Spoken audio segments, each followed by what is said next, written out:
Bapak Ibu yang terkasih di dalam Tuhan kita Yesus Kristus, Salam. Suatu sukacita yang besar diberikan Tuhan kepada kita. Kita dapat berkumpul kembali di tempat ini untuk menikmati persekutuan yang indah bersama dengan saudara-saudari kita yang seiman. Untuk itu mari kita mengawali ibadah kita pada pagi hari ini dengan bersikap saat teduh. Saat teduh dimulai.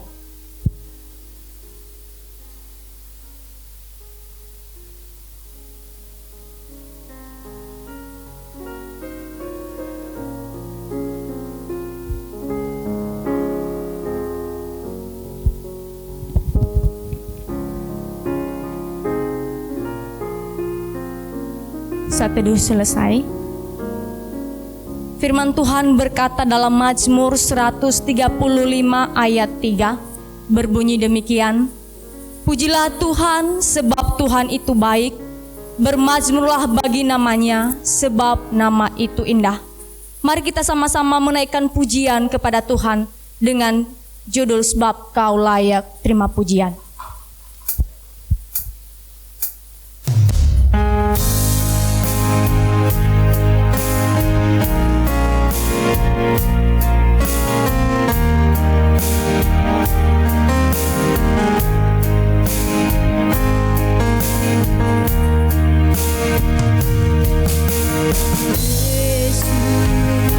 Yesus, ku cinta Kau, ku tinggikan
Pertolongan kita pada pagi ini datang di dalam nama Tuhan yang menjadikan langit dan bumi serta sekalian isinya. Ia yang memeliharakan kesetiaannya sampai selama-lamanya dan tidak pernah meninggalkan kita perbuatan tangannya. Turunlah atas saudara-saudara semuanya kasih karunia dari Allah Bapa, damai sejahtera dari Kristus Yesus di dalam Roh Kudus.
Hormat dan kemuliaan hanya bagi-Mu Tuhan, Allah kami yang kami agungkan, kami tinggikan di dalam kerajaan surga.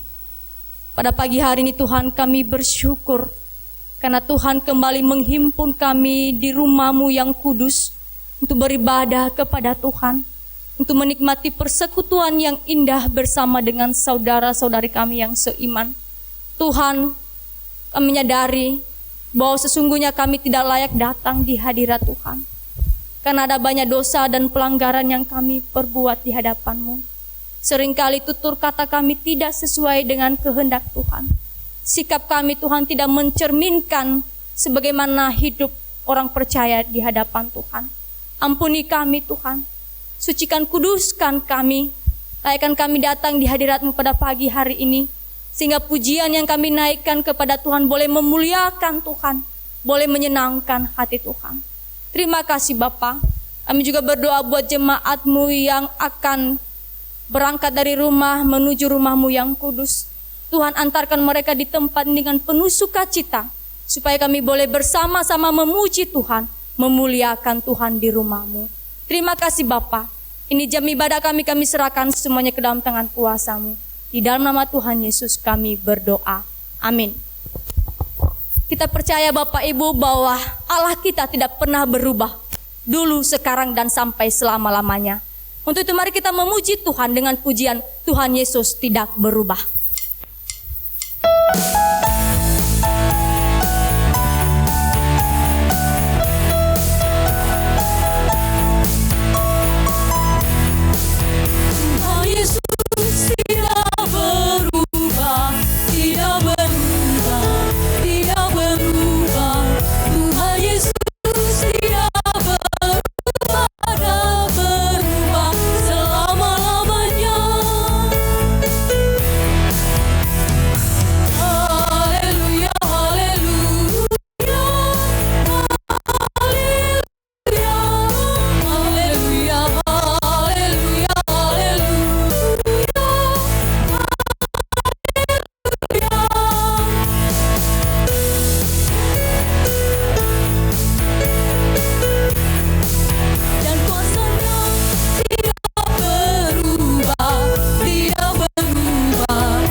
Saat ini kita akan mendengarkan firman Tuhan.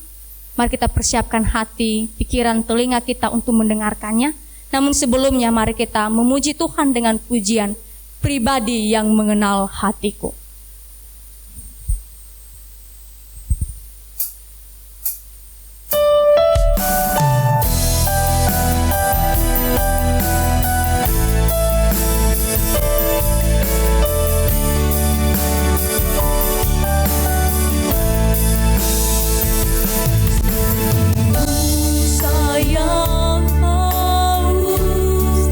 Rindu aliran sungaimu.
kita berdoa. Kami bersyukur Tuhan, karena kami memiliki Allah yang tidak berubah, tempat sandaran dan menjadi alasan kami tetap berharap. Hari ini kami akan bersama-sama mendengarkan firman-Mu. Kami memohon kiranya Tuhan yang boleh menolong kami. Kiranya juga Tuhan berkenan menyatakan kehendak-Mu kepada setiap kami. Karena kami menanti-nantikan firman-Mu yang boleh mengubah hidup kami, menguatkan dan menegur kami, dan mengarahkan kami untuk melakukan apa yang Tuhan mau dalam hidup kami. Kiranya Tuhan melayakkan kami sekalian. Kiranya tidak ada satupun keraguan yang timbul dari hati kami ketika kami mendengarkan firman-Mu. Dengan pertolongan Roh Kudus, hati kami, mata kami terbuka dan tertuju kepada Tuhan, dan dengan kerendahan hati kami memberi perhatian kepada Engkau yang berfirman kepada kami melalui hamba-Mu ini. Kiranya Tuhan yang boleh menolong hamba-Mu yang penuh dengan kelemahan, keterbatasan, kiranya Engkau pakai untuk menyampaikan firman-Mu bagi kami. Terima kasih ya Tuhan. Di dalam nama Tuhan Yesus kami berdoa. Amin. Shalom semuanya. Puji Tuhan, kita bisa beribadah pada pagi hari ini. Mari kita bersama-sama mendengarkan firman Tuhan yang kita ambil di dalam dua bagian. Bagian pertama adalah Ibrani pasal 13 ayat yang ke-8, dan bagian yang kedua 1 Samuel pasal 2 ayat 1 sampai ayat yang ke-10. Ibrani pasal 13 ayat yang ke-8, lalu 1 Samuel pasal 2 ayat yang 1 sampai ayat yang ke-10. Mari kita membaca Ibrani pasal 13 ayat yang ke-8 dengan bersama-sama kita baca 1, 2, 3. Yesus Kristus tetap sama baik kemarin maupun hari ini dan sampai selama-lamanya. Kemudian kita lihat dalam 1 Samuel pasal 2 ayat 1 sampai 10. Saya akan bacakan buat kita sekalian. Beginilah firman Tuhan. Lalu berdoalah Hana, katanya, hatiku bersukaria karena Tuhan, tanduk kekuatanku ditinggikan oleh Tuhan. Mulutku mencemoohkan musuhku, sebab aku bersukacita karena pertolongan-Mu. Tidak ada yang kudus seperti Tuhan, sebab tidak ada yang lain kecuali Engkau, dan tidak ada gunung batu seperti Allah kita.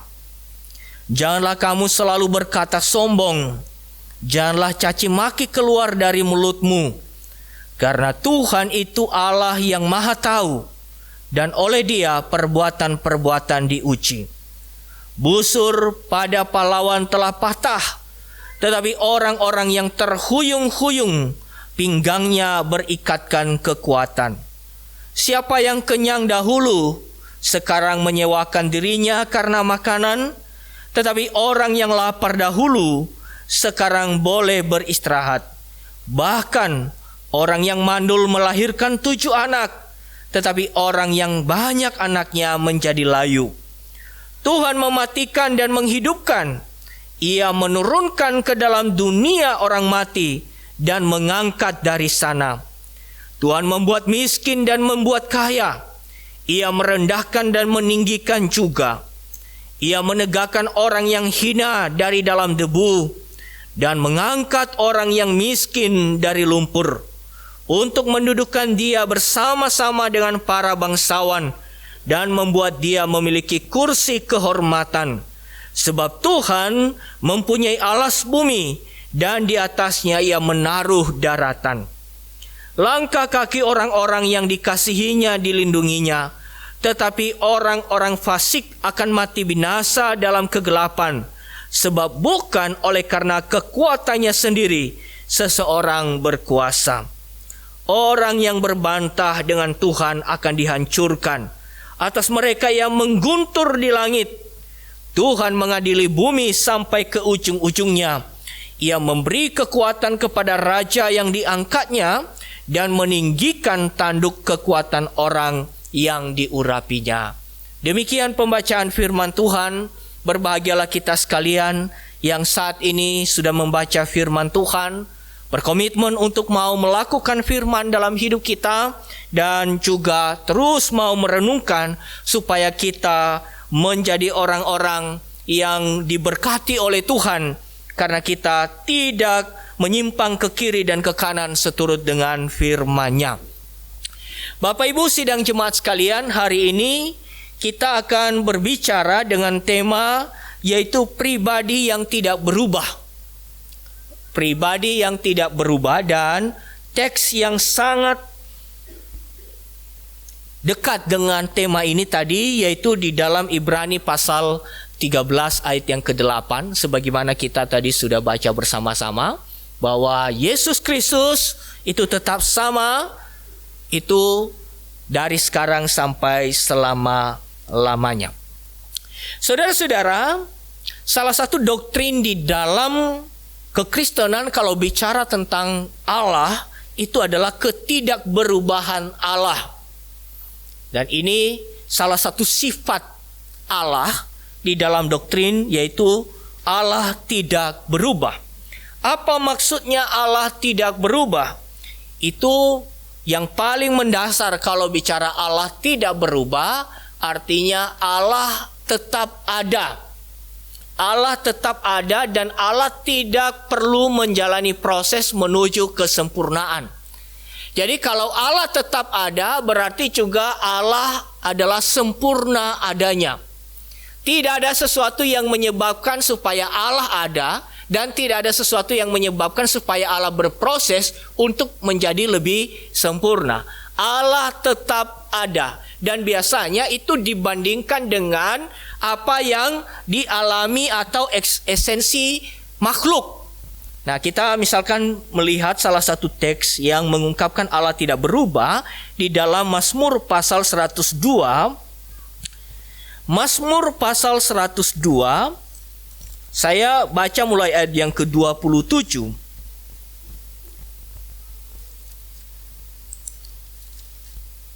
Mazmur 102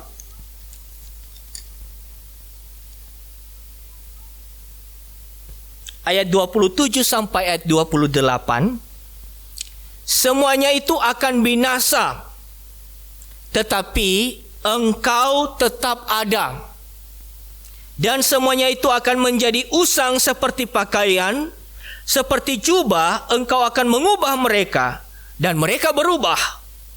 Tetapi Engkau tetap sama, dan tahun-tahunmu tidak berkesudahan. Jadi ini kalau kita meneliti bahwa ketidakberubahan Allah bicara tentang hakikatnya yang tidak pernah berubah seperti kita. Ia tetap sama, dan bukan hanya ia tetap sama, tapi juga keberadaannya kekal. Tidak ada sesuatu yang menyebabkan supaya ia ada dan supaya ia makin sempurna. Nah, kita bersyukur mengenal Allah yang tidak berubah. Karena itu menjadi hal yang membuat kita punya alasan untuk bersandar kepadanya, kepada Allah yang tidak berubah. Tapi Bapak Ibu Saudara-saudara, kita harus sadar dalam hidup kita bahwa kalau Tuhan yang tidak berubah itu adalah Tuhan yang berkuasa, apalagi Tuhan yang memiliki kedaulatan penuh di dalam kehidupan kita sebagai orang percaya dan juga di dalam seluruh ciptaannya. Tapi pertanyaan yang mendasar yang perlu untuk kita renungkan adalah, kalau kita menyembah kepada Allah yang tidak berubah, percaya kepada Allah yang tidak berubah dan memiliki kuasa penuh atas seluruh alam semesta yang Dia ciptakan, dan juga memiliki kuasa penuh untuk mengubah dan mentransformasi kehidupan kita, Itu satu hal. Tapi perlu kita tahu bahwa sesungguhnya kita sulit memahami relevansi Allah yang tidak berubah itu di dalam kehidupan pergumulan kita. Dia tidak berubah dan kebaikannya juga tidak berubah. Kasih dan kebaikannya tidak berubah. Tapi persoalannya adalah bagaimana itu terrelevan dalam hidup kita dan menjadi sesuatu yang membuat kita tetap kuat. Walaupun realita kehidupan kita mengatakan sesuatu hal yang di luar dari apa yang kita perkirakan. Salah satu contoh yang kita pelajari hari ini adalah tentang kisah Hana. Hana itu adalah istri dari Elkana yang melahirkan Samuel. Saudara-saudara, Hana ternyata adalah seorang yang mandul, tidak punya anak. Sementara dia memiliki madu yang bernama Penina, dan itu sangat subur dan melahirkan anak. Di dalam tradisi Israel kuno, saudara-saudara, sesuatu yang sangat penting kalau seorang berkeluarga itu harus punya anak. Maka kalau seorang tidak punya anak, maka yang dipersalahkan biasanya siapa? Siapa? Perempuan pasti. Makanya memang di dalam tradisi budaya kuno, saudara-saudara, itu perempuan itu merasa terhormat dan merasa bahwa ia sempurna sebagai seorang perempuan kalau dia bisa memberikan anak. Dia bisa melahirkan anak di dalam keluarga. Dan kita bisa tahu bahwa motif-motif mandul ini sebetulnya sangat syarat di dalam Alkitab. Ada banyak orang di dalam Alkitab yang dinyatakan mandul. Misalkan istri dari Abraham. Siapa itu? Sarah. Kemudian juga saudara-saudara, istri dari Ishak juga suatu saat diberi pernyataan sebagai seorang yang mandul. Nah, saudara yang saya kasih di dalam Tuhan, itu sebagai pukulan berat, sebagai pergumulan berat kalau seorang tidak memiliki anak, kalau seorang perempuan tidak memiliki anak, dan itu dialami oleh seorang Hana. Jadi pasal 1 Samuel pasal 1 dimulai dengan tangisan. Tangisan apa? Tangisan dari seorang istri yang bernama Hana karena ia merasa tidak terhormat, dan tentunya perlakuan dari suaminya terhadap dia tentu berbeda karena suaminya lebih menghargai istri yang memiliki anak.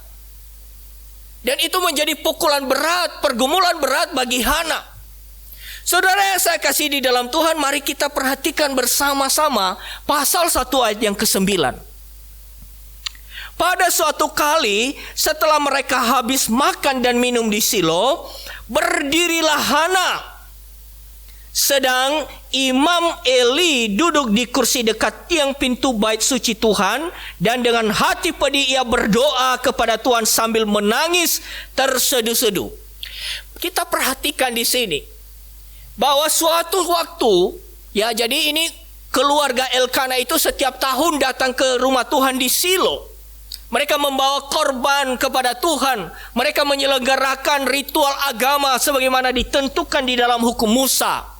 Tetapi suatu kali di tahun tertentu, saudara-saudara, di dalam ayat yang ke-9 ini kita belajar bersama-sama bahwa Hana dalam kepedihan hatinya, ini narator memakai kata apa di situ? Berdirilah Hana. Berdirilah Hana menghadap Tuhan. Saudara yang saya kasih di dalam Tuhan, kata berdirilah Hana atau bangkitlah Hana menghadap Tuhan, berdoa dengan tangisan yang terseduh-seduh, lalu ia meminta sesuatu kepada Tuhan supaya ia memberikan jalan keluar karena ia sengsara. Jadi kemandulannya membuat ia menjadi seorang yang sangat sengsara, sangat menderita. Dan apa yang dia lakukan? Ia berdiri, saudara-saudara. Hanya itu yang dia bisa lakukan. Ketika ia ada di rumah Tuhan, ia berdiri menghadap Tuhan.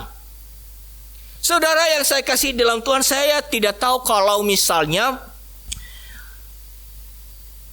tempat Hana itu, rumah mereka itu ada di kota. Kalau di kota itu tentu relatif tidak ada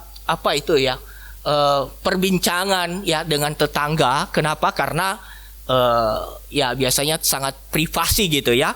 Tapi kalau di desa saudara-saudara mungkin itu bisa ya. Biasanya ibu-ibu kalau di desa atau di kampung itu biasanya pagi-pagi itu pergi ke pasar, masih ngobrol-ngobrol dulu, cerita-cerita pengalamannya, cerita-cerita pergumulannya gitu ya. Tapi kita bisa melihat di sini Hana justru tidak curhat kepada orang-orang, tapi karena kesengsaraan yang begitu berat ia alami, itulah yang membuat dia bangkit. Itulah yang membuat dia berdiri dan menghadap Tuhan. Saudaraku yang saya kasih di dalam Tuhan, dan lalu apa yang terjadi? Tentu kita sudah tahu ceritanya. Ia menangis dengan begitu keras sampai Imam Eli itu menganggap dia sebagai seorang perempuan yang mabuk. Tapi persoalannya kita kembali pada apa? Pada pasal 1 ayat 9 ini.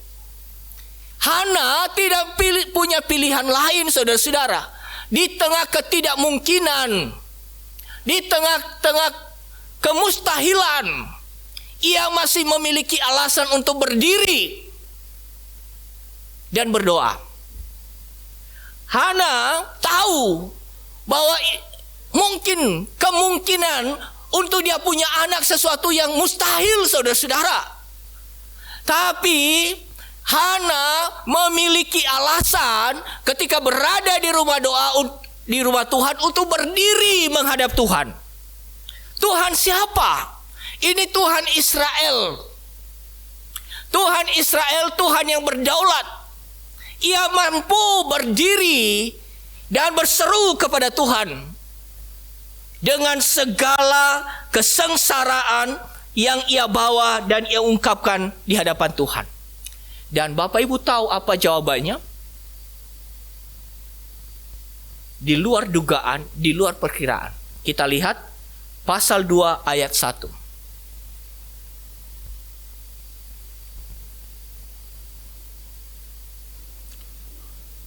Hatiku bersukacita karena Tuhan, tanduk kekuatanku ditinggikan oleh Tuhan, mulutku mencemoohkan musuhku, sebab aku bersukacita karena pertolonganmu. Mari kita perhatikan bersama-sama ayat 2 dalam frasa tanduk kekuatanku ditinggikan oleh Tuhan. Tadi di pasal 1 ayat yang ke-9, Hana memberanikan diri. Jadi kita bisa tahu seorang yang sengsara itu adalah di tempat yang paling rendah, yang disepelekan, yang diremehkan, yang suka diejek dan diolok-olok. Tapi ia memiliki harapan. Ia tidak melihat itu semua, tapi ia hanya memandang kepada Tuhan yang tidak berubah. Lalu di dalam pasal 2, walaupun pasal 1 dimulai dengan tangisan yang begitu pedih, tapi pasal 2 langsung diikuti dengan kegembiraan, sukacita atas karya Tuhan yang begitu dahsyat. Apa itu?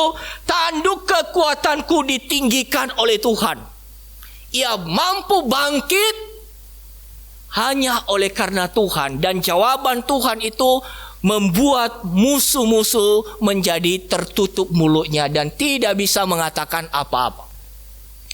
Saudaraku yang saya kasih dalam Tuhan, lebih bergeser lagi, bukan hanya untuk pribadi Hana, tapi itu artinya nyanyian Hana ini dari konteks keluarga menuju kepada konteks publik. Kita lihat pasal 2 ayat yang ke-10.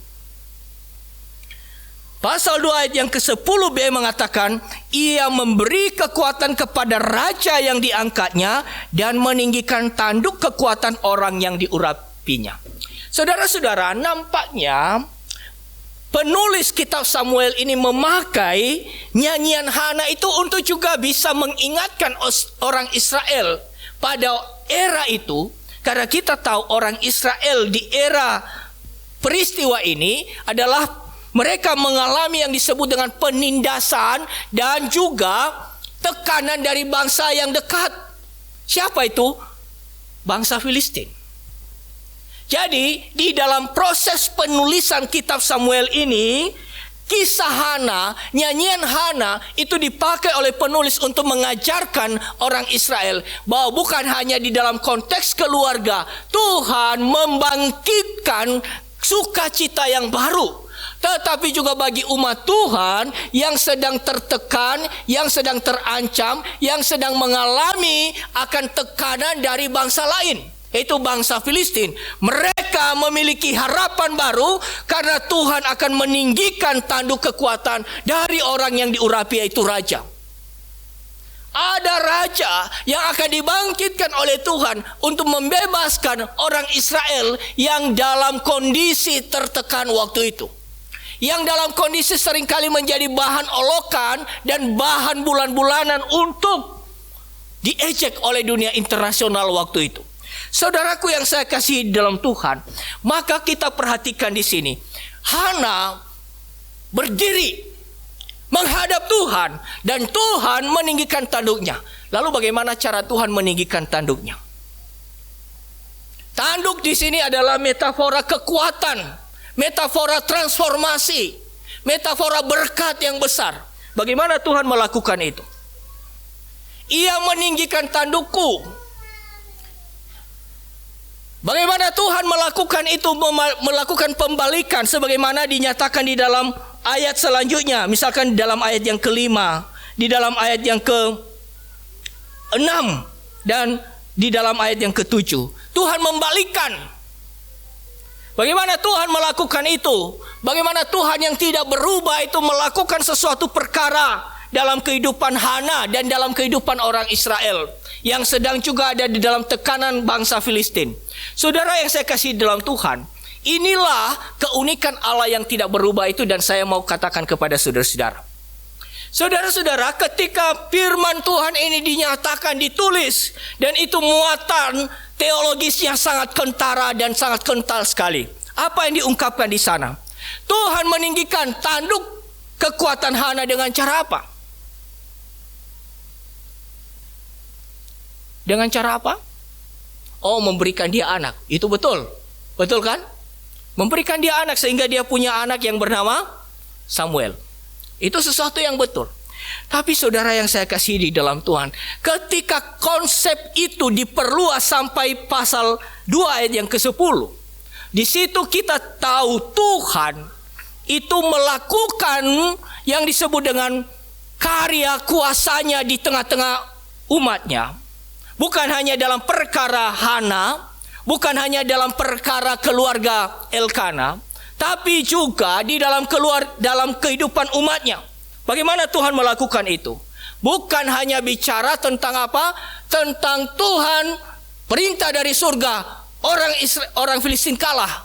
Perintah dari surga, orang-orang yang menjadi musuh yang sombong-sombong itu, ya, sebagaimana dikatakan di dalam ayat yang ketiga. Orang-orang sombong itu disingkirkan dan lalu tiba-tiba mati. Bukan. Saudara yang saya kasih di dalam Tuhan, ini cara kerja Tuhan yang maha kuasa. Cara kerja Tuhan yang maha kuasa itu bukan hanya bicara perintah.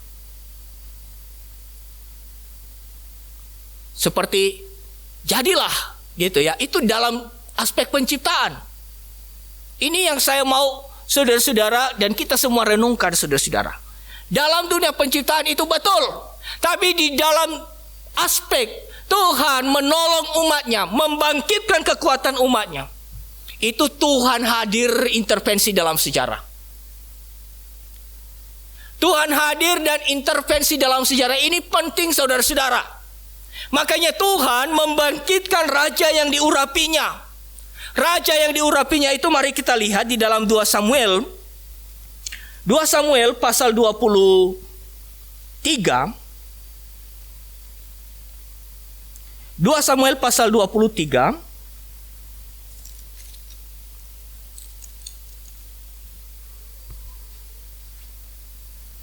Mulai ayat yang ke-3b sampai ayat yang ke-5. Saya bacakan bagi kita. Apabila seorang memerintah manusia dengan adil, memerintah dengan takut akan Allah, ia bersinar seperti fajar di waktu pagi, pagi yang tidak berawan, yang sesudah hujan membuat berkilauan rumput muda di tanah. Bukankah seperti itu keluargaku di hadapan Allah? Sebab Ia menegakkan bagiku suatu perjanjian kekal, teratur dalam segala-galanya dan terjamin. Sebab segala keselamatanku dan segala kesukaanku, bukankah Dia yang menumbuhkannya? Saudara yang saya kasih dalam Tuhan, ini perkataan Daud. Perkataan Daud yang mengungkapkan betapa pentingnya Allah memberikan seorang raja untuk memerintah dengan adil, untuk menjadi harapan baru. Jadi saudara-saudara, Tuhan sudah berjanji kepada Daud untuk menjadikan keluarganya sebagai keluarga kerajaan yang menerima perjanjian kekal, sebagaimana pasal 23 ayat yang kelima.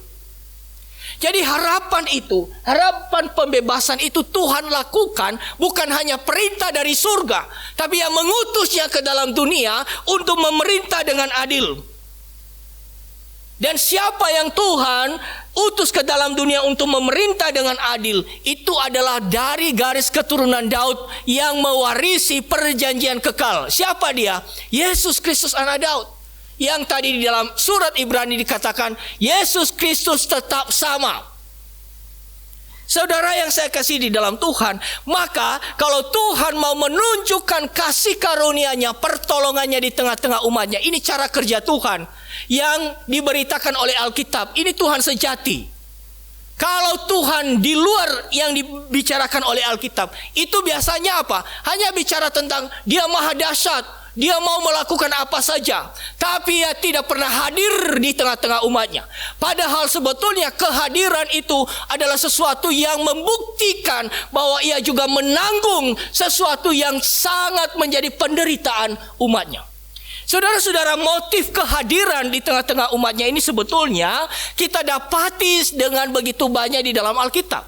Misalnya Tuhan membawa orang Israel keluar dari Mesir. Apakah Dia hadir? Dia hadir tak? Atau cuma perintah-perintah dari surga? Hadir. Dalam bentuk apa? Tiang awan dan tiang api. Ia tahu saat mereka kekeringan, tidak punya minuman, Dia tahu. Saat mereka juga kelaparan, Dia tahu. Karena Ia hadir di tengah-tengah manusia. Dan terlebih ketika Tuhan Yesus datang dari surga, turun ke dalam dunia menjadi manusia. Surat Ibrani juga mengatakan Ia menjadi sama seperti kita, hanya saja kita berbeda dalam hal apa? Kita berdosa, Dia tidak berdosa. Ia merasakan betapa pedihnya apa yang dialami oleh Hana, betapa sengsaranya Hana dalam hatinya, sehingga ketika Hana memberanikan diri untuk berdiri, ia memberikan sesuatu yang melampaui dari apa yang diharapkan oleh Hana. Saudaraku yang saya kasih di dalam Tuhan, maka inilah Tuhan yang tidak berubah itu. Bukan hanya merintah-merintah dari surga, tapi Ia yang berkenan hadir menolong kita. Amin. Ini yang menjadi hal yang membuat kita bersandar kepadanya. Bersandar kepada Allah yang tidak berubah, yang maha kuat, itu bukan hal yang sia-sia dalam hidup kita. Karena Ia merasakan, bukan hanya Ia simpati dan empati dengan kita, tapi Ia merasakan betapa kita mengalami pergumulan-pergumulan berat. Saudara yang saya kasih dalam Tuhan, kita kembali kepada 1 Samuel pasal 2. Dalam 1 Samuel pasal 2 ini, nyanyian sukacita toh? Karena tadi dikatakan, hatiku bersukaria karena Tuhan. Kemudian ditutup dengan, aku bersukacita karena pertolonganmu. Ini nyanyian sukacita. Kenapa sih Hana bisa bersukacita? Oh, karena ia bersandar kepada Allah yang dengan relanya ia mampu masuk dalam sejarah dan ia memberi pertolongan yang nyata. Ia memberikan Samuel kepada Hana. Saudara-saudara, orang yang mandul lalu tiba-tiba punya anak, itu sukacitanya pasti tidak terkatakan, bukan? Pasti wah senang sekali. Ya, pasti bersukacita sekali gitu ya. Di mana-mana pasti kesaksian, puji Tuhan. Tuhan sudah menjawab pergumulan kami. Tapi ingat Bapak Ibu, mari kita lihat di sini. Pasal 2 ini sukacita karena apa sebetulnya? Selain sukacita karena menerima berkat Tuhan, tapi ingat, Kenapa si Hana berdoa ini? Konteks dekatnya sebetulnya apa? Mari kita perhatikan bersama-sama. Mulai ayat yang ke-24. Pasal 1 ayat 24. Setelah perempuan itu menyapi anaknya, dibawanyalah dia dengan seekor lembu jantan yang berumur 3 tahun, 1 eva tepung dan sebuyung anggur, lalu diantarkannya ke dalam rumah Tuhan di Shilo. Waktu itu masih kecil betul kanak-kanak itu. Setelah mereka menyembelih lembu, mereka mengantarkan kanak-kanak itu kepada Eli. Ayat 27, untuk mendapat anak inilah aku berdoa, dan Tuhan telah memberikannya kepadaku apa yang kuminta daripadanya. Ayat 28, mari perhatikan bersama-sama. Maka aku pun menyerahkannya kepada Tuhan. Seumur hidup terserahlah ia kiranya kepada Tuhan. Jadi, saudara-saudara, lalu Hana bernyanyi dalam nyanyian doa ini, hatiku bersukacita. Jadi sukacita Hana itu karena apa? Selain dapat berkat dari Tuhan, lalu yang kedua, karena menyerahkan, mempersembahkan berkat yang diterimanya kepada Tuhan.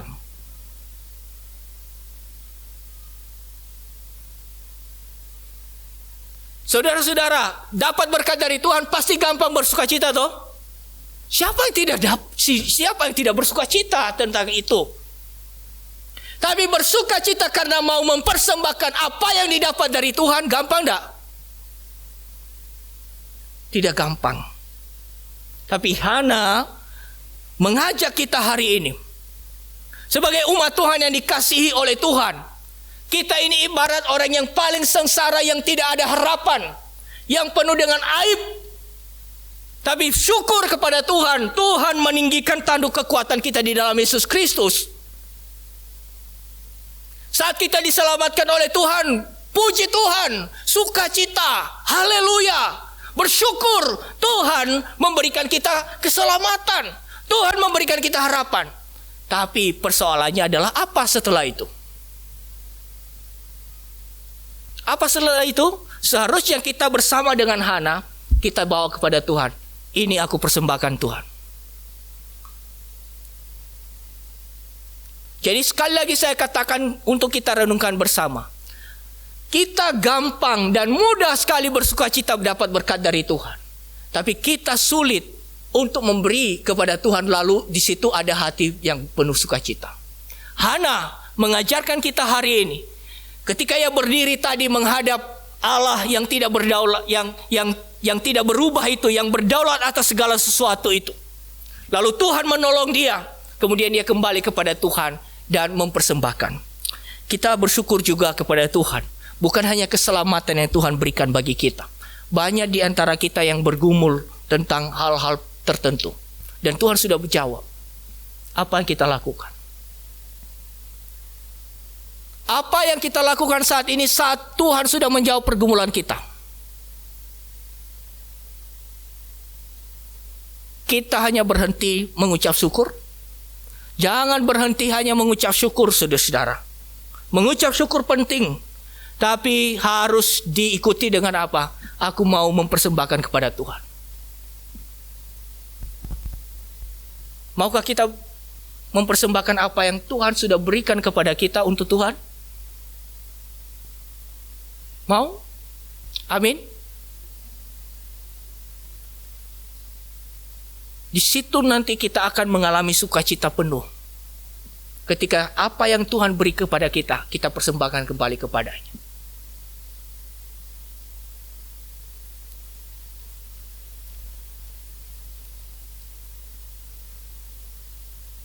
Kenapa ini penting, Bapak Ibu? Karena seringkali kita hanya mau menerima berkatnya saja. Semua juga manusia itu mau menerima berkat Tuhan yang baik-baik, masa enggak terima? Masa enggak mau? Itu juga yang kita doakan. Oh, lalu kita katakan, oh Hana kan sudah bernazar, kalau Tuhan jawab pergumulannya nanti dia akan bawa kepada Tuhan. Iya, betul. Tapi seharusnya kita belajar seperti itu. Kalau kita mau supaya Tuhan menjawab pergumulan kita, kita pun juga harus menjanjikan sesuatu kepada Dia. Bukan untuk memancing Tuhan ya. Bukan untuk memperalat Tuhan. Tuhan Maha tahu, saudara-saudara. Karena di dalam ayat yang ketiga, di situ dikatakan karena Tuhan itu Allah yang Maha tahu dan oleh Dia perbuatan-perbuatan diuji. Jadi kita juga tidak bisa membuat drama di hadapan Tuhan seakan-akan kita sangat butuh Tuhan, tapi hanya tak butuh sesuatu gitu ya. Tapi seharusnya kita sebagai orang percaya yang sudah menerima berkat dari Tuhan, berkat yang besar, kita bersedia untuk membawa kepada Tuhan. Bukan hanya sebagian, tapi semuanya kita harus bawa kepada Tuhan. Itu satu hal, saudara-saudara. Jadi bersandar kepada Tuhan yang tidak berubah berarti kita berani berdiri kepadanya dalam pergumulan-pergumulan kita, dalam kesulitan-kesulitan kita. Kita berani berdiri. Kenapa kita berani berdiri? Karena kita tahu ada harapan yang pasti. Ada pribadi yang tidak berubah. Itu yang membuat kita berani berdiri. Sebagaimana Hana lakukan. Hal yang kedua, saudara yang saya kasih di dalam Tuhan. Bicara tentang Allah yang tidak berubah. Itu juga mengajarkan kita berdasarkan teks firman Tuhan yang kita baca hari ini. Mengajarkan kita tentang Dia yang intervensi dalam sejarah manusia secara aktif. Kita lihat bersama-sama. Di dalam ayat yang keempat sampai ayat yang ke-8, saudara-saudara. Di situ ada pembalikan-pembalikan. Pertama, di dalam ayat yang keempat itu bicara tentang peperangan. Dan itu sangat dekat dengan kondisi orang Israel di zaman raja-raja pertama. Ya, Saul, Daud, Salomo itu ada peperangan-peperangan. Di situ dikatakan bahwa para musuh pasti kalah. Karena apa? Karena Allah hadir di tengah-tengah umatnya. Kemudian yang berikutnya tentang apa? Pembalikan yang sangat signifikan. Ayat yang kelima. Orang yang kenyang dulu sekarang menyewakan dirinya karena makanan. Mereka kekurangan. Tetapi orang yang lapar dahulu sekarang boleh beristirahat. Karena Tuhan memberikan mereka makanan. Kemudian ayat yang keenam. Tuhan mematikan dan menghidupkan. Ia menurunkan ke dalam dunia orang mati dan mengangkat dari sana. Saudara yang saya kasih dalam Tuhan, apa maksudnya? Itu intervensi Allah di tengah-tengah sejarah. Saudara, mungkin banyak orang mengatakan begini, oh kita yang menentukan nasib sejarah ini kok. Kita bisa melakukan apa saja. Karena apa? Kita punya kekuatan finansial, kekuatan ekonomi, kekuatan politik, kekuatan apa saja, kekuatan militer, kekuatan teknologi. Kita bisa menguasai dunia. Itu orang-orang yang tidak percaya kepada Tuhan. Itu orang-orang yang menganggap bahwa mereka punya sumber daya yang cukup untuk melakukan apa saja, untuk menguasai dunia. Saudara, firman Tuhan berkata hari ini, jangan terlena dengan itu semua. Karena apa? Allah yang tidak berubah itu tetap aktif intervensi dalam sejarah. Oleh karena Dia aktif intervensi dalam sejarah, maka pembalikan-pembalikan yang dinyatakan di sini untuk apa? Untuk memelihara terjadinya keadilan di tengah-tengah umat manusia. Jadi bagi kita yang percaya kepada Tuhan, yang beribadah kepada Tuhan sejati yang tidak berubah itu, seharusnya itu membuat kita tetap bersandar kepada Tuhan dan tidak terlena dengan segala suatu kekuatan di luar Tuhan. Saudara-saudara yang saya kasih dalam Tuhan, kita jangan berpikir begini, oh dunia ini ditentukan oleh kemajuan teknologi. Dunia ini ditentukan oleh segala suatu penemuan yang termutakhir saat ini. Perjalanan dunia itu tidak ada lagi hubungannya dengan pimpinan Tuhan. Saudara yang saya kasih dalam Tuhan, ada satu semboyan di era modern. Semboyan di era modern mengatakan begini, dalam filsafatnya, dalam kebangkitan ilmu pengetahuannya, bahwa masa depan umat manusia ini pasti lebih bagus dengan adanya kecanggihan ilmu pengetahuan dengan segala penemuan yang ada. Tapi tahukah kita di abad 20 terjadi perang dunia yang membuat banyak korban. Kenapa? Kenapa itu bisa terjadi sampai orang-orang jadi korban? Karena teknologi. Jadi apapun yang dijanjikan di luar daripada Tuhan, walaupun kita tidak anti terhadap teknologi, tapi teknologi bukan satu-satunya harapan kita. Teknologi yang berlangsung secara bias dan dengan membanggakan dirinya sendiri, itu pasti memakan korban, kehancuran. Membuahkan kehancuran, saudara-saudara. Nah, hari ini kita belajar bersama-sama bahwa jangan kita berpikir lalu apatis sekarang. Oh, sepertinya kita tidak punya harapan. Ingat, Tuhan yang tidak pernah berubah itu tetap aktif di dalam sejarah kita. Di tengah-tengah ketidakmungkinan, di tengah-tengah ketidakberdayaan, umat Tuhan sepertinya tidak ada harapan.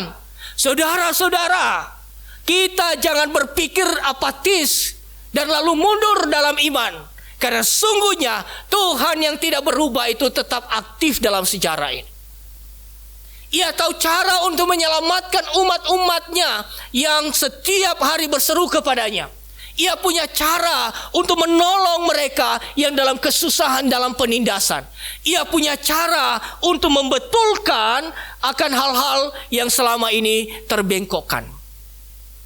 Oleh karena itu, saudara-saudara, mungkin kalau kita menjalani hari-hari kita di tengah kesulitan yang ada, mungkin kita akhirnya berserah pada nasib. Ya sudahlah, sudah waktunya seperti ini.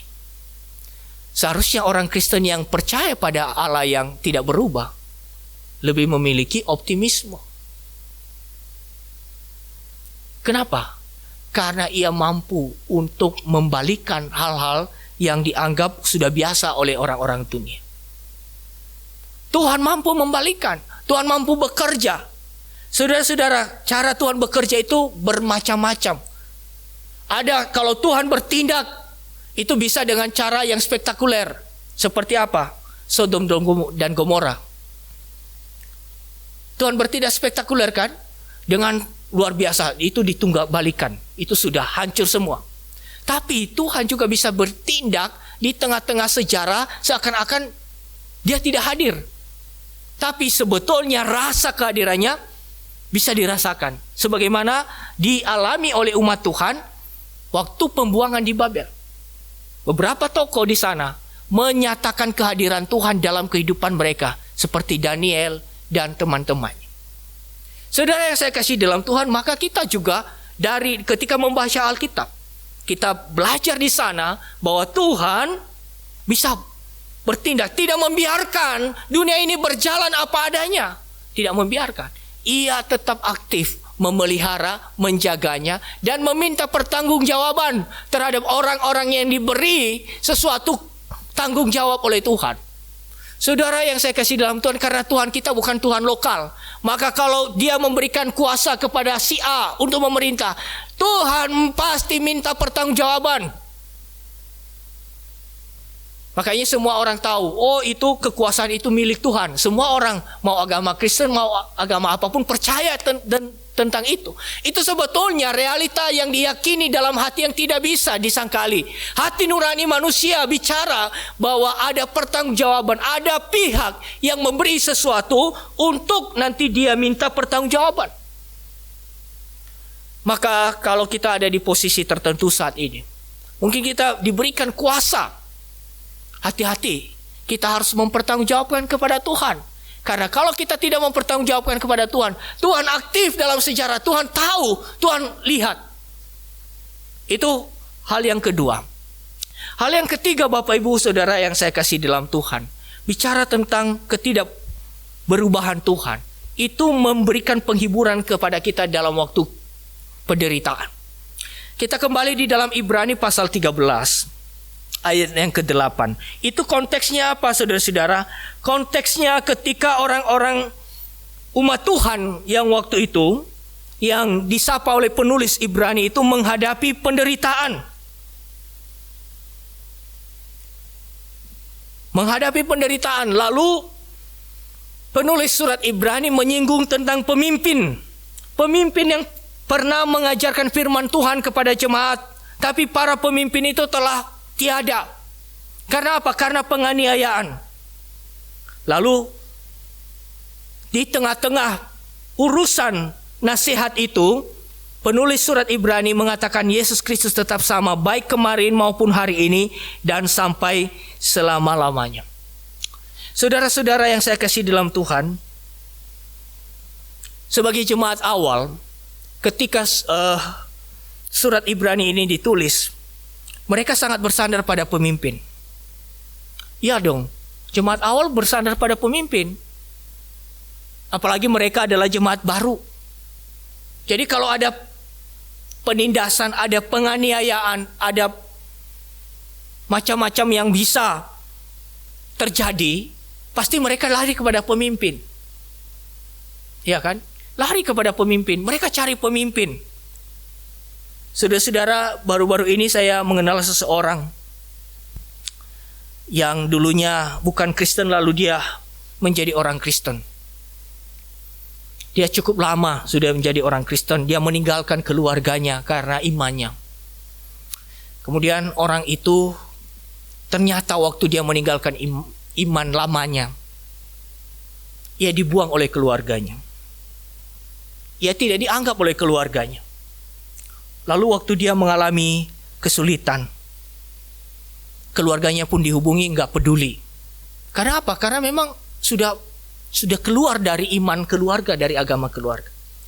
Kemudian dia ditanyain juga, bagaimana? Apakah kami perlu hubungi keluargamu?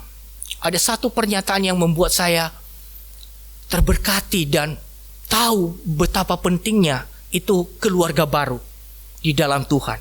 Ia mengatakan, keluarga saya sekarang adalah orang-orang gereja. Karena dia tahu bahwa dia sudah dibuang. Harapannya sekarang adalah orang-orang gereja. Nah sekarang karena jumlah umat Tuhan sudah banyak, jadi dia menempatkan diri sebagai anggota keluarga gereja. Ia tidak punya siapa-siapa. Ia hanya memiliki keluarga, yaitu keluarga orang percaya. Nah bagaimana juga dengan kondisi orang percaya di abad mula-mula? Mereka pasti bergantung penuh pada pemimpinnya. Tapi para pemimpinnya seringkali menghadapi penganiayaan, dan bahkan dalam penganiayaan itu mereka bisa martir. Lalu bagaimana harapannya saudara-saudara? Kalau pemimpinnya bisa ditangkap, bisa dibelenggu, bisa dianiaya, lalu kami bagaimana? Itu pikirannya kan? Pasti tambah takut. Lalu penulis surat Ibrani mengatakan, Yesus Kristus tetap sama, baik kemarin maupun hari ini dan sampai selama-lamanya. Ini menjadi penghiburan. Pemimpin bisa ada hari ini, bisa ditangkap hari ini, bisa lemah hari ini, tapi ada satu pribadi yang tetap sama, yaitu Yesus Kristus. Ini yang menghiburkan dan menguatkan kita saudara-saudara. Kenapa ini menghiburkan dan menguatkan kita?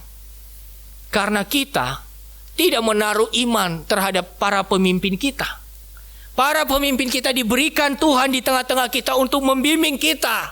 Tapi mereka memiliki kelemahan. Mereka tidak selama-lamanya menguatkan kita. Ada kalanya mereka sakit, ada kalanya mereka lemah, ada kalanya mereka tidak hadir. Tetapi pribadi yang tetap sama, yang menguatkan kita, itu adalah Yesus Kristus. Saudara-saudara, di masa kita memasuki usia indah, itu adalah masa di mana kesepian banget. Dan kita semuanya harus siap untuk itu. Di masa kita muda seperti ini banyak kawan. Kita diajak main, kita masih ada tempat berbagi. Tapi di masa kita memasuki usia indah, itu adalah waktu sangat kesepian, bukan? Dan itu sesuatu yang alami. Saudara-saudara, dulu kalau saya pelayanan lansia, waktu mahasiswa, Saya tanya, opa, oma, gimana? Sehat-sehat, sehat-sehat. Kenapa opa, oma bisa sukacita? Karena Tuhan Yesus. Tuhan Yesus. Jadi apa yang opa, oma lakukan? Setiap hari saya memuji Tuhan Yesus. Itu yang menguatkan. Karena kehadiran Tuhan Yesus menguatkan. Dalam kondisi kesepian, ia tahu Tuhan Yesus hadir menguatkannya. Dan ini sebetulnya dinyatakan oleh Tuhan melalui Yesaya, yang mengatakan, sampai memutih rambutmu, aku tetap dia.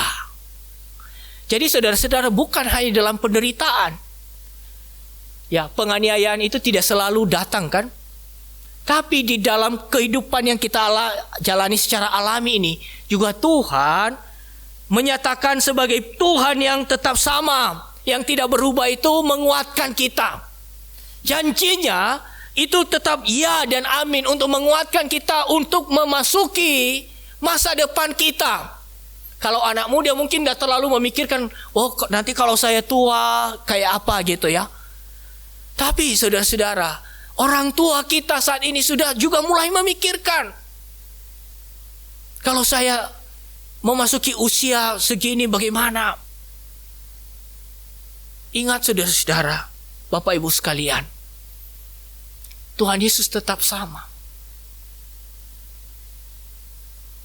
Tadi cara kerja Tuhan menguatkan kita bukan hanya perintah dari langit, dari surga, tapi ia hadir. Kehadirannya lah yang menguatkan kita. Baik itu dalam menanggung penderitaan karena penganiayaan, maupun dalam penanggung penderitaan karena kekurangan, kita semakin berkurang dalam kesehatan, ataupun juga kita mengalami kesepian karena kita makin lanjut usia. Tuhan Yesus tetap sama. Sebagaimana dijanjikan di dalam Alkitab, ia menggendong kita. Ia tidak pernah berubah sampai memutih rambut kita. Ia tidak hanya memberikan kita kasih-Nya, kebaikannya pada waktu kita masih kuat, tapi sampai pada akhirnya ia juga tetap sama setia dalam hidup kita. Saudaraku yang saya kasih dalam Tuhan, kuasa Tuhan yang nyata dari Tuhan yang tidak berubah itu memberikan pengharapan kepada setiap orang, kepada mereka yang ada di dalam Kristus Yesus. Maka marilah kita teguh berdiri saat ini dalam pergumulan apapun yang kita hadapi saat ini. Mari kita belajar untuk berdiri teguh, karena tersedialah pengharapan dan anugerah bagi kita sebagai gerejanya. Tersedia pula keamanan rohani karena Kristus memerintah kita selamanya. Tersedia alasan bagi kita untuk terus tekun berdoa karena kita memiliki Kristus yang merupakan objek iman kita dan pendoa syafaat sebagai pembela kita di dalam hidup kita. Itulah yang harus menjadi kekuatan dalam kehidupan kita, karena Kristus yang tetap sama baik kemarin, hari ini, sampai selama-lamanya. Kiranya Tuhan memberkati kita sekalian. Mari kita berdoa. Kami mengucap syukur kepadamu Bapa dalam surga, karena kami adalah orang lemah, tidak punya pengharapan, tapi di dalam Yesus Kristus Engkau meraih kami. Engkau juga berjalan dalam kehidupan kami, bersama kami. Engkau mengerti kondisi-kondisi kami. Oleh karena Engkau Allah yang tidak pernah berubah, maka kami memiliki alasan untuk berdoa secara tekun. Oleh karena Engkau Allah yang tidak pernah berubah, kami pun juga punya alasan untuk berdiri, memberanikan diri berdiri menghampiri Engkau Tuhan. Kendati di dalam kondisi yang sulit, kami memiliki harapan. Ajarlah kami untuk menyerahkan seluruh apa yang Tuhan beri bagi kami, supaya kami mempersembahkan kepada Tuhan. Mungkin Engkau telah memberkati kami dalam hal tertentu. Tuhan, ajar kami untuk kembali kepada Tuhan dan mengucap syukur sekaligus mempersembahkannya kepada Engkau. Jangan biarkan kami Tuhan terlena dengan kuasa-kuasa di luar Tuhan, termasuk penemuan-penemuan apapun, biarlah kiranya kekuatan kami yang sungguh-sungguh kami dapatkan dari Engkau. Tuhan, buatlah kami mengerti kehadiran-Mu, sehingga kami tetap kuat dan terhiburkan saat kami susah, saat kami lemah, saat kami kesepian, karena Tuhan hadir menolong dan menopang kami. Tuhan yang tidak berubah itu menyediakan perhentian yang sejati di dalam hidup kami. Terima kasih Tuhan. Kiranya firman yang kami dengar, Tuhan berkati supaya kami boleh melakukan dalam hidup kami. Terima kasih Bapa dalam surga, di dalam nama Tuhan Yesus kami berdoa. Amin.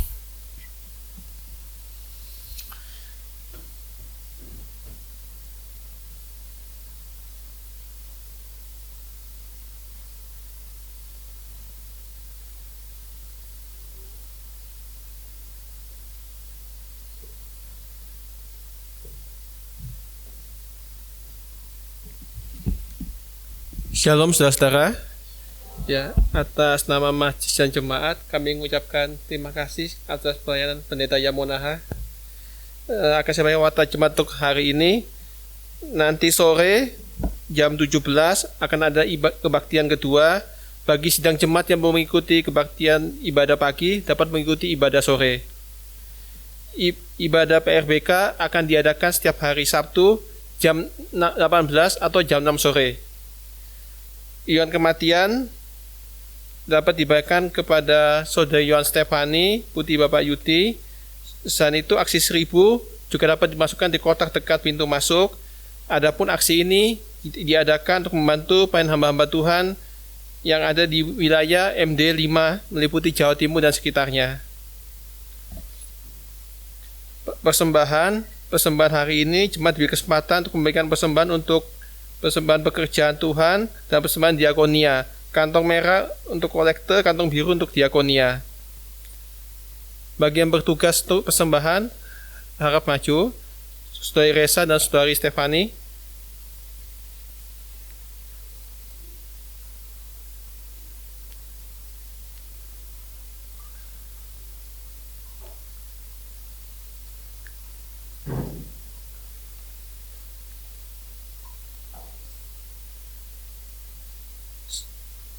Sebelum persembahan dijalankan, mari kita membaca firman Tuhan dari 2 Korintus 8 ayat 12. Sebab jika kamu rela untuk memberi, maka pemberianmu itu akan diterima. Kalau pemberian itu berdasarkan apa yang ada padamu, bukan berdasarkan apa yang tidak ada padamu. Sebelum persembahan, mari kita berdoa. Tolong Arneti berdoa untuk persembahan. Kita berdoa.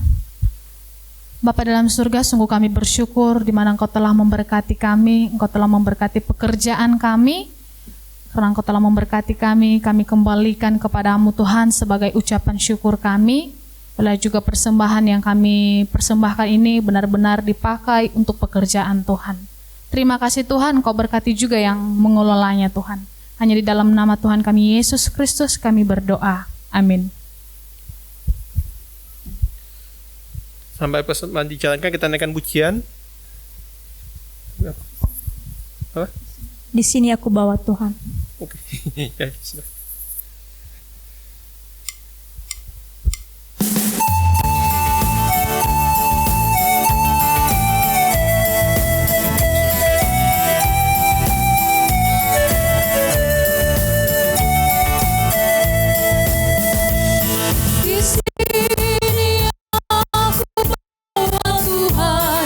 Persembahan hidupku semoga berkenan.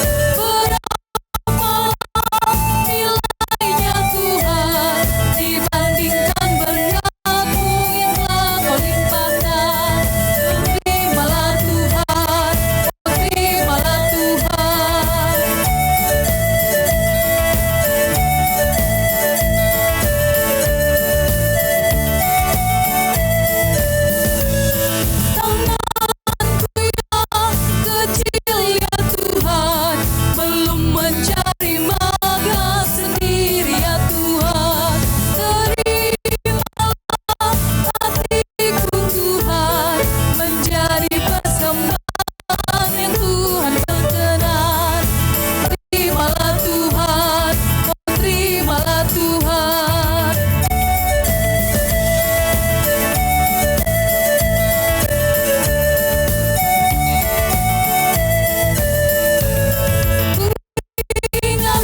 Kami mengucap syukur padamu Tuhan, kau kami pagi hari ini kita bersama-sama beribadah di hadapan-Mu dan membaca kebenaran firman-Mu. Kiranya Tuhan kami percaya firman-Mu ditaburkan pada hari ini tidak akan sia-sia, tetapi menjadi kekuatan bagi sidang jemaat-Mu tempat ini. Kami mengucap syukur Tuhan atas sidang jemaat tempat ini Tuhan. Kau telah memberkati setiap kami. Kau memberkati setiap kami kerjakan dan kami usahakan. Dan kami percaya Tuhan ke depannya Tuhan, Kau telah menyertai sidang jemaat tempat ini. Kami sekarang sidang jemaat-Mu Tuhan, mulai dari Bapak Gembala kami, Bapak Tenta Hendrawan, beserta keluarga. Engkau tolong Tuhan, keluarga hamba-Mu Tuhan, yang telah Kau tempatkan tempat ini untuk membimbing jemaat-Mu di jalan kebenaran firman-Mu dengan penuh kasih dan kuasa-Mu. Kiranya Tuhan berikan hamba-Mu ini kekuatan, berikan hamba ini kesehatan dan hikmat dalam memimpin kami ya Tuhan. Dia berkati Tante Tuhan, berkati Ibu Hendrawan, juga Tante Tin Tuhan. Kau berikan juga Tuhan istri hamba ini setia dan menyertai hamba untuk melayan tempat ini. Kau berikan kesehatan pula Tuhan. Kasih dari hari ke hari, kakinya makin dikuatkan. Terima kasih Tuhan, terima kasih Tuhan. Kau juga berdoa Tuhan di hamba Tuhan di pastori, baik mereka yang sudah lulus, mereka masih belajar untuk melayani. Kau berkati Tuhan, agar sejak masa muda mereka Tuhan, mereka belajar Tuhan untuk melayani Engkau dengan benar. Bagaimana memiliki hati Tuhan, seorang pelayan yang benar di hadapan Engkau. Bagaimana untuk mengasihi jemaat, bagaimana untuk Tuhan memperhatikan jemaat. Terima kasih Tuhan, terima kasih Tuhan. Suatu sidang jemaat tempat ini Tuhan, kami yang masih sekolah, kami yang masih bekerja, kami sekarang dalam kasih-Mu Tuhan, agar apa yang kami kerjakan semua Engkau yang membuat kami berhasil. Bagi kami yang masih sekolah Tuhan, Kau tolong agar kami bersekolah dengan sungguh-sungguh, sehingga di masa depan Tuhan kami juga bisa bekerja dan melayani Engkau tempat ini. Jika ada di dalam kami Tuhan yang dalam pergumulan Tuhan, masih dalam mencari pekerjaan yang baik untuk di kami masing-masing, Kau tolong sidang jemaat-Mu Tuhan, Kau sediakan pekerjaan terbaik yang bisa menjadi sumber penghasilan dan berkat keluarga mereka Tuhan. Terima kasih Tuhan, terima kasih Tuhan. Kami juga berdoa Tuhan untuk kota dan bangsa kami Indonesia. Kau tolong Tuhan, jika bangsa ini Tuhan mulai pulih Tuhan dari kondisi COVID-19, kami mengucap syukur Tuhan, jumlah kasus makin menurun. Kami percaya Tuhan, kami berdoa agar kondisi bangsa kami ini semakin membaik Tuhan. Dengan kondisi COVID yang telah menurun, roda ekonomi bisa berputar kembali. Kami juga berdoa Tuhan untuk tahun depan Tuhan, walaupun kami masih bulan Oktober, tetapi kami telah mendengar ramalan-ramalan mengerikan Tuhan, bahwa 2023 akan ada ekonomi yang sulit Tuhan. Tetapi kami percaya di dalam Engkau Tuhan, Kau kan yang akan melindungi bangsa kami, memberkati bangsa kami, juga memberi hikmat bagi pemimpin bangsa kami, bagaimana bangsa kami menghadapi kondisi ekonomi global Tuhan 2023 nanti. Terima kasih Tuhan, Kau tolong Tuhan, juga Tuhan kondisi ekonomi global Tuhan, di mana begitu terpengaruh Tuhan oleh COVID-19, begitu banyak Tuhan pengerian terjadi di seluruh penjuru dunia, akhir COVID-19 maupun perang Ukraina dan Rusia. Kau tolong Tuhan, kami mendengar, bahkan di Inggris ada anak Tuhan mengunyah karat penghapus Tuhan, karena begitu tidak ada lagi untuk mereka makan Tuhan. Kau tolong Tuhan, agar Tuhan bangsa-bangsa Tuhan tetap berharap pada Engkau saja, kalau Engkau penolong bagi mereka. Jika sebentar lagi Tuhan Eropa menghadapi musim dingin, Kau tolong Tuhan, mereka kekurangan sumber gas Tuhan, mereka kekurangan sumber energi Tuhan untuk menghangatkan mereka Tuhan. Kau tolong Tuhan, Kau yang menyediakan Tuhan, Kau yang memberkati Tuhan, agar pemerintah setempat bisa menyediakan terbaik bagi warganya. Kau juga tolong Tuhan untuk perangan Rusia dan Ukraina Tuhan, yang terdampak ekonomi besar bagi seluruh dunia Tuhan. Kau tolong Tuhan, lembutkan hati pemimpin Rusia maupun Ukraina Tuhan, Putin dan Zelensky, agar mereka mau berdamai Tuhan, agar hati mereka yang begitu keras mementingkan kepentingan mereka masing-masing, Engkau tundukkan Tuhan di bawah kaki Kristus Tuhan, agar mereka mau Tuhan menghentikan peperangan dengan segera Tuhan, bahwa peperangan ini tidak ada untungnya Tuhan, tetapi hanya menghasilkan kerugian, korban jiwa, dan juga banyak kerusakan Tuhan dari bangunan-bangunan, pasana-pasana di Ukraina Tuhan. Kau tolong Tuhan, pada akhirnya Tuhan kami mengucap syukur bahwa Engkau telah menjadi sumber kekuatan dan hikmat setiap kami, dan kami menyerahkan hidupan Tuhan kami semua tempat ini ke dalam tangan kasih-Mu. Di dalam nama Tuhan Yesus kami mengucap syukur. Haleluya. Amin.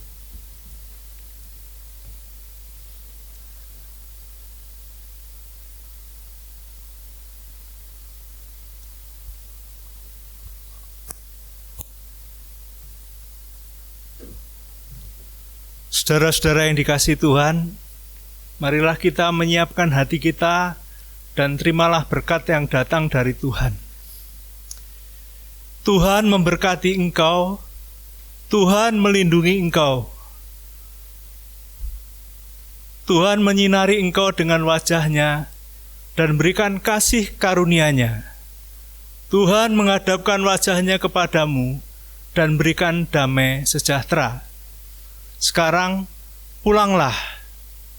Kiranya berkat yang datang dari Allah Bapa, kasih karunia dari Kristus Yesus, serta persekutuan dengan Allah Roh Kudus bersama-sama dengan kita mulai saat ini sampai Maranatha, Kristus datang untuk kali kedua.